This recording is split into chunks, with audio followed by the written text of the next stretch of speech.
Hello viewers, আসসালামু আলাইকুম।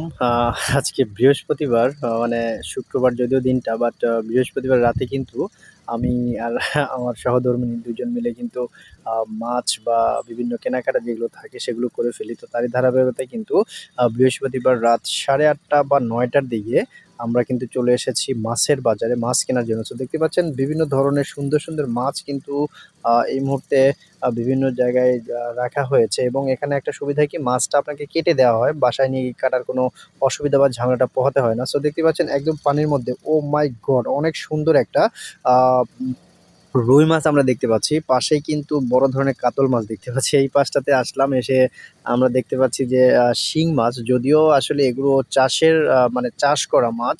কিন্তু তারা কিন্তু বলে যে দেশি শিং মাছ। যাই হোক, আমরা কিন্তু সেটা চিনতে পারি যে আসলে কোনটা দেশি আর কোনটা চাষের মাছ। কারণ আমরা এইটা দেখেছি গ্রামের, এটা মাছটা ধরেছি, শিকার করেছি। বিভিন্নভাবে কিন্তু মাছটা চিনি। এইটা দেখতে পাচ্ছি আমরা কিছু কই মাছ রয়েছে। এটাও কিন্তু চাষের মাছ। বিশেষ করে শহরে আপনি অরিজিনাল মাছটা পাবেন একটু কিন্তু কমই। সো তারপরেও কিন্তু আমাদের জীবন বাঁচানোর তাগিদে কিন্তু এগুলো খেতে হয়। সো দেখতে পাচ্ছেন আরো কিছু মাছ। এই পাশে কারফিউ মাছ দেখতে পাচ্ছেন। ওহ মাই গড! এটার কিন্তু পেটের মধ্যে একদম পুরোপুরি ডিম ভর্তি করা। মানে এটাতে ডিম বের করলে আর মাছের কোনো অংশ কিন্তু আসলে থাকে না। ছোটবেলায় যখন বাবা কিনতো তখন দেখতাম। আর এখন কিন্তু দায়িত্ববান হয়ে গেছি।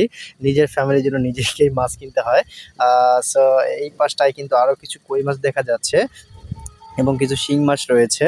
আ এগুলোও কিন্তু ও অনেক ভালো মাছ। দেখে বোঝা যাচ্ছে যে এটা হয়তোবা আ আপনার বিলের মাছ হতে পারে। আর আমরা কিন্তু প্রত্যেকটা মাছেই কিছু, কিছু অংশ আমরা কিনে নিচ্ছি। যদিও কেনার অংশটা আমরা দেখাচ্ছি না। আর এই জায়গাটাতে কিন্তু রয়েছে মাছের রাজা ইলিশ এবং বোয়াল মাছ। এই পাশটাতে দেখতে পাচ্ছেন ইলিশ মাছ কিন্তু যদিও জাতীয় মাছ এটা, বাট দামটা এত বেশি যে আসলে সবারই মানে নাগালের বাহিরে। তারপরেও কিন্তু আমরা ২ থেকে ৩ টা করে মাছ প্রতি বারেই কিন্তু কিনে থাকি। সো এবারে কিন্তু তার ব্যত্যয় হবে না। অবশ্যই আমরা ইলিশ মাছও কিনে নিয়েছি।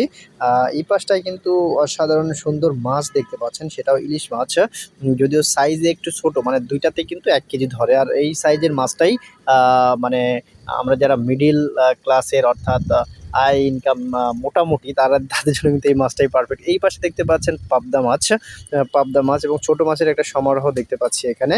এই পাশে রয়েছে ট্যাংরা মাছ। ও কালারটা কিন্তু, যদিও এটা আর্টিফিশিয়াল একটা কালার, মানে বিভিন্ন ধরনের লাইটিং করে কিন্তু এই কালারটা তৈরি করা হয় বিভিন্ন মাছের বাজারে। সো সবাই আপনারা একটু সতর্ক থাকবেন যাতে কালার দেখে একদম মুগ্ধ হয়ে মাছটা কিনে ঠকে যান না। আর এই পাশে দেখতে পাচ্ছেন ফলি মাছ। যদিও অনেকেই মাছটাকে চিনেন না, বাট আর সবশেষে কিন্তু আমরা নিয়ে নিলাম চিংড়ি মাছ। এটার কিন্তু ব্যাপক দাম, মানে প্রায় ৳৬৫০ কেজি চেয়েছিল। আমরা ৳৬০০ করে কেজি নিয়েছিলাম। সো ভিউয়ার্স, দেখতে, দেখতে কিন্তু ভিডিওর শেষ মুহূর্তে চলে এসেছি। আর আপনারা যখনই মাছ বা কোনো কিছু কিনতে যাবেন অবশ্যই দেখে শুনে বুঝে ক্রয় করবেন এবং ফরমালিন মুক্ত যে খাবার সেগুলো খাওয়ার চেষ্টা করবেন।